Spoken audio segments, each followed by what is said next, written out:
जय Hind friends, assistant loco pilot previous year question का अगला सेट देखते हैं। पहला क्वेश्चन है, यदि 3 tan थीटा बराबर 2 हो तो 2 sin theta minus cos theta बटे में 2 cos theta minus sine theta का मान ज्ञात करें। ठीक है, तो tan थीटा बराबर क्या हो जाएगा, इसमें 2/3। जब 3 को इधर लाएंगे तो 3 बटा में हो जाएगा। tan थीटा बराबर होता क्या है, साइन और कॉस के फॉर्म में, साइन थीटा बटा में कॉस थीटा। पूरे समीकरण में साइन और कॉस ही दिया हुआ है, तो उसे हम tan थीटा में कन्वर्ट करेंगे। tan थीटा में कन्वर्ट करेंगे, कॉस थीटा से भाग लगा देंगे। ऊपर वाले में दिया हुआ है 2 sin थीटा, उसे कॉस थीटा में भाग लगाएंगे तो हो जाएगा 2 tan थीटा। ठीक है, माइनस आगे दिया हुआ है कॉस थीटा, कॉस थीटा से भाग लगाएंगे तो ये 1 हो जाएगा। बटे में दिया हुआ है 2 cos थीटा, 2 cos थीटा, इसमें cos थीटा से भाग लगाएंगे तो ये हो जाएगा 2, और आगे दिया हुआ है साइन थीटा, तो साइन बटा कॉस यानी tan थीटा हो जाएगा। ठीक है, यहाँ tan का वैल्यू जो है 2/3 है, तो 2/3 रख देंगे। यहाँ पर 2/3 रखेंगे तो ये कितना हो जाएगा, 4/3 होगा, और यहाँ -1 हो गया। यहाँ पर जो है 2 हो जाएगा और यहाँ पर 2/3 होगा। ठीक है, ये 4 हो गया, यहाँ करेंगे तो -3 हो जाएगा, बटे में 3 आएगा, यहाँ बटे में 3 आएगा, ये ख़त्म हो गया। 3 दूनी ये 6 हो गया, 6 - 2। ठीक है, ये 1 हो गया, ये बटे में 4, 1/4 इसका राइट आंसर है। नेक्स्ट क्वेश्चन है, एक समूह से 5 सबसे छोटी संख्याओं का माध्य 15 है, जब समूह की सभी संख्याओं का माध्य 17 है। यदि 5 छोटी संख्याओं को छोड़ने पर संख्या का माध्य 18.25 है, तो समूह में कुल कितने संख्याएं थी। ठीक है, यहाँ टोटल संख्याओं का माध्य जो है 17 दिया हुआ है, 5 छोटी संख्याओं का माध्य 15 है। 5 छोटी संख्याओं को जब छोड़ दे रहे हैं तो इसका माध्य जो है 18.25 हो जा रहा है। ठीक है, माध्य और औसत दोनों सेम तरीके से निकलता है। यहाँ जब टोटल माध्य से इसका कंपेयर करेंगे तो ये -2 चल रहा है। ठीक है, ये -2 है, कितने संख्याओं के लिए, 5 संख्याओं के लिए, यानी टोटल यहाँ पर कितना अंतर हो गया, -10 का। ठीक है, यहाँ -10 है तो यहाँ +10 करेंगे तब जाके दोनों बराबर होगा, यानी 0 हो जाएगा। ठीक है, तो यहाँ हम माध्य में कंपेयर करते हैं तो यहाँ 1.25 ये प्लस में चल रहा है। ठीक है, माना कि संख्याएं जो है 1 से, जैसे यहाँ पर जितना डिफरेंस आया है उसमें टोटल संख्या से गुणा किए हैं छोटी संख्याओं से, यहाँ पर जितना डिफरेंस आया है मान लीजिए कि संख्या 1 से। ठीक है, यानी 1.25 गुणे x के बराबर 10 है, तो x बराबर क्या हो जाएगा, 10 बटे में 1.25। ठीक है, ये पॉइंट हटाएंगे, गुणे 100 हो जाएगा, 25 × 5 = 125, 25 का 100 हो गया, ये 5 दूनी 10, यानी ये बड़ी संख्या 8 हो गई और छोटी संख्या 5 हो गई, तो कितना हो गया टोटल, 5 + 8, यानी टोटल 13 संख्याएं थी। नेक्स्ट क्वेश्चन है, 2 पाइप ए और बी एक खाली टंकी को क्रमशः 32 और 48 घंटों में भर सकते हैं। जब कोई और पाइप कार्य नहीं कर रहा हो तो पाइप सी पूरी टंकी को 64 घंटे में खाली कर सकता है। शुरुआत में जब टंकी खाली थी तो पाइप ए और सी को चालू किया गया, कुछ घंटों के बाद पाइप ए को बंद कर दिया गया और उसी समय बी को चालू किया गया। ऐसा करते हुए टंकी को भरने में टोटल 112 घंटे लगते हैं, तो बी कितने घंटे चालू था। ठीक है, यहाँ 3 पाइप है, ए, बी और सी।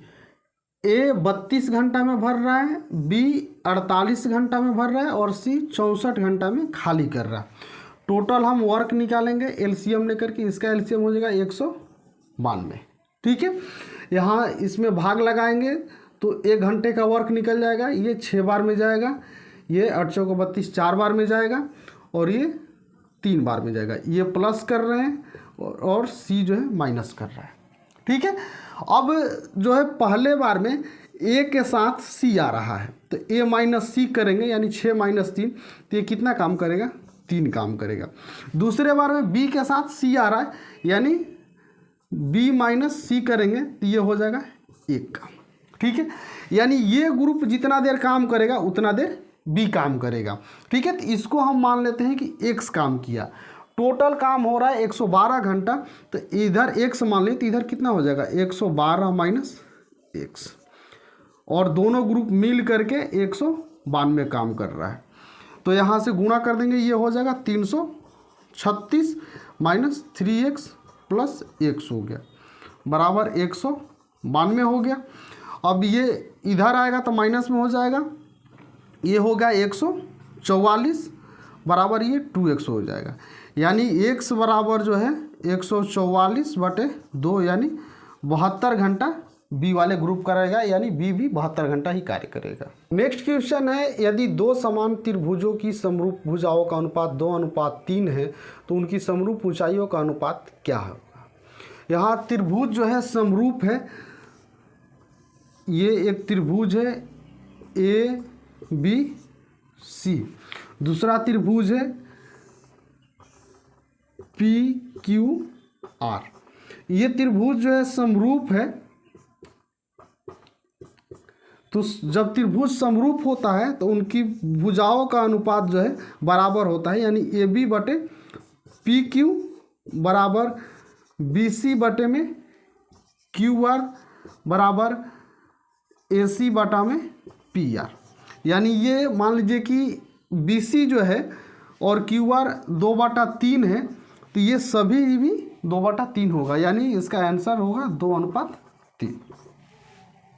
नेक्स्ट क्वेश्चन है, एक 3 अंकों की संख्या में सैकड़े वाले स्थान का अंक इकाई वाले स्थान का 4 गुना है और दहाई वाले स्थान का अंक इकाई वाले अंक का 3 गुना है।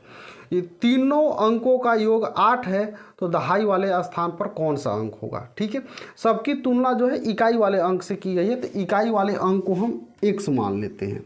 ठीक है, पहले में कह रहा है कि जो सैकड़ा वाला अंक है इसका 4 गुना है, तो ये हो जाएगा 4x। ठीक है, दूसरे वाले में कह रहा है कि 3 गुना है कौन सा, दहाई वाला अंक इकाई का, तो ये हो गया 3x। ठीक है, तो 4 3 7 1 8 यानी 8 है x। तीनों अंकों को जोड़ने पर टोटल संख्या जो है 8 आ रही है, तो x की वैल्यू कितनी हो गई 1। पूछ रहा है कि दहाई का अंक कितना है, तो 3 में गुणा कर देंगे, 3 गुणे 1 यानी 3 इसका राइट आंसर होगा। नेक्स्ट क्वेश्चन है, एक रेलगाड़ी जो एक नियत गति से चल रही है समान दिशा में चलने वाले 2 व्यक्तियों को क्रमशः 4 सेकंड और 4.2 सेकंड में पार कर जाती है। पहला व्यक्ति 4.5 किलोमीटर प्रति घंटा की गति से चलता है, जबकि दूसरा व्यक्ति 6 किलोमीटर प्रति घंटा की गति से चल रहा है। तो रेलगाड़ी की चाल किलोमीटर प्रति घंटा क्या थी। ठीक है, 2 व्यक्ति हैं, दोनों इस डायरेक्शन में चल रहे, ट्रेन भी इसी डायरेक्शन में चल रही है। तो जब समान दिशा में रेलगाड़ी वाले प्रश्न में जब चलते हैं तो जो चाल होगा, दोनों के चालों का अंतर होगा। यदि हम मान लें कि ये x चल रहा है और ये पहले वाले जो है 4 है और दूसरा जो है 6 है। ठीक है, तो पहले वाले के लिए चाल क्या हो जाएगा, x - 4.5 हो जाएगा, दूसरा वाला x - 6 हो जाएगा। ठीक है, तो इसमें हम डिस्टेंस निकालेंगे, दूरी बराबर होगा चाल गुणे समय। पहले वाले के लिए चाल क्या होगा, x - 4.5। ठीक है, ये समय कितना ले रहा है 4 सेकेंड, तो 4 से गुणा कर देंगे, ये दूरी निकल गई। ये किसकी दूरी है, ट्रेन की लंबाई की, कारण कि जो व्यक्ति होगा वो सिंगल होगा, उस जो डिस्टेंस तय करेगा वो ट्रेन की लंबाई का ही करेगा, दूसरा वाला भी सेम होगा। ये हो गया। इसके बाद में जब दूसरा वाले के लिए निकालेंगे तो x - 6 हो गया, इस समय ले रहा है 4.2। ठीक है, अब यहाँ से कटाएंगे तो ये 2 बार में कटेगा, ये 2.1 बार में कटेगा। ठीक है, गुणा करेंगे, ये 2x हो गया -9 बराबर हो गया ये 2.1 -12.6 हो गया। ठीक है, x वाले एक तरफ लाएंगे तो ये हो जाएगा, दोनों के बीच का अंतर 0.1x हो गया, और यहाँ लाएंगे तो ये अंतर हो जाएगा 3.6 का, यानी पॉइंट दोनों तरफ से हट जाएगा, यानी x बराबर जो है 36 किलोमीटर प्रति घंटा रेलगाड़ी की चाल हो गई। नेक्स्ट क्वेश्चन है, जीना अपनी माँ से 24 वर्ष छोटी है, 8 सालों के बाद उसकी माँ की आयु उसकी आयु की 5/3 गुनी हो जाएगी, तो जीना की वर्तमान आयु कितनी है। ठीक है, यहाँ 2 व्यक्ति है, पहली जीना है और दूसरी उसकी माँ है।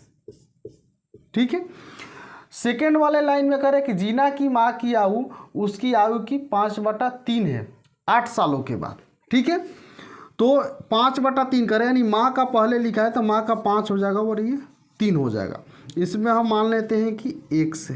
ठीक है, 8 सालों बाद, यानी ये 8 साल बाद का है, तो 8 साल पहले आएंगे तो कितना होगा 5x माइनस 8 होगा, यहाँ हो जाएगा 3x माइनस 8। ठीक है, ये 8 साल बाद का था, इससे पीछे जाएंगे तो 8 माइनस कर देंगे।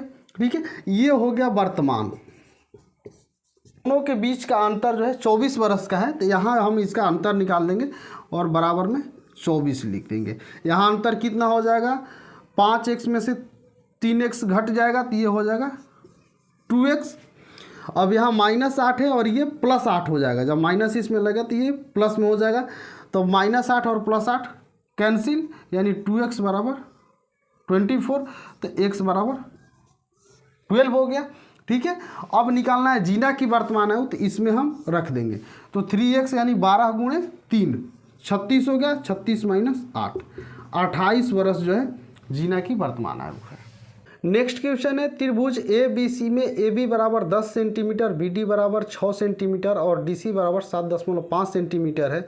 कोण ए को समद्विभाजित करने वाली रेखा आंतरिक रूप से बी सी को डी बिंदु पर काटती है, तो सी ए की लंबाई क्या है।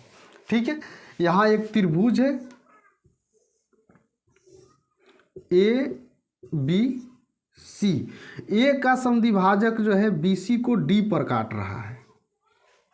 ठीक है, रेशियो निकलता है कि ए बी बटे में बी डी बराबर ए सी बटे में डी सी। ठीक है, इसमें सबका वैल्यू हम पुट करेंगे, ए सी का निकल जाएगा, तो ए बी बराबर दिया हुआ है 10, बी डी बराबर 6 है, ए सी निकालना है और डी सी जो है 7.5 है, तो ए सी बराबर हो जाएगा, इधर गुणा कर देंगे तो ये 75 हो गया बटे में 6, 75 बटा 6 हो गया, या 12 छक 72 हो गया, 3 बच गया, 6 5 30, यानी 12.5 सेंटीमीटर एसी की लंबाई हो गई। नेक्स्ट क्वेश्चन है, 8% साधारण ब्याज पर कोई धनराशि 3.5 वर्षों में 608 रुपया हो जाती है, तो निवेश की गई राशि कितनी है। ठीक है, जो रेट दिया है वो 8% है और टाइम जो है 3.5 वर्ष है।